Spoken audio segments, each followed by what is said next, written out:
মোটু দাদা তাড়াতাড়ি করে ঘর বানিয়ে ফেলো, ওই জম্বিটা যে আমাদের তাড়া করতেছে। হ্যাঁ রে শিবা, হ্যাঁ, তাড়াতাড়ি করে আমি এই খড়গুলো দিয়ে একটি ঘর বানিয়ে ফেলি এবং তাড়াতাড়ি করে ঘরে চলে যাই। মোটু দাদা তো ঘরে চলে গেল, আমিও তাড়াতাড়ি করে এই কাঠগুলো দিয়ে একটি ঘর বানিয়ে ফেলি এবং তাড়াতাড়ি করে ঘরে চলে যাই, না হলে জন্তুটা আমাকে মেরে ফেলবে। মোটু আর শিবা তো ঘরে চলে গেল। আমিও এই ইটগুলো দিয়ে একটি শক্তপোক্ত বাড়ি বানিয়ে ফেলি, যেন ওই জন্তুটা আমার বাড়ি ভাঙতে না পারে। আরে আরে, এ কি? ওরা সবাই ঘরের ভিতরে লুকিয়েছে। সবার আগে আমি এই ঘরটিকে আগুন জ্বালিয়ে দিই এবং মেরে ফেলি একে।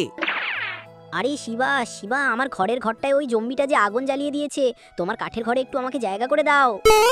আরে আরে, পালিয়ে যাবে কোথায়? এই কাঠের ঘরটিকেও আমি ভেঙে দেই এবং মেরে ফেলি দুজনকে।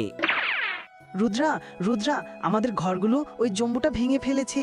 তোমার শক্তপোক্ত বাড়িতে আমাদেরকে একটু থাকতে দাও, না হলে জন্তুটা আমাদেরকে মেরে ফেলবে। তার আগে তোমার বন্ধুদেরকে বলো, তোমার মাকে যদি ভালোবেসে থাকে তাহলে অবশ্যই ভিডিওটিতে লাইক করতে এবং চ্যানেলটি সাবস্ক্রাইব করতে, তাহলেই তোমাদেরকে বাঁচাবো।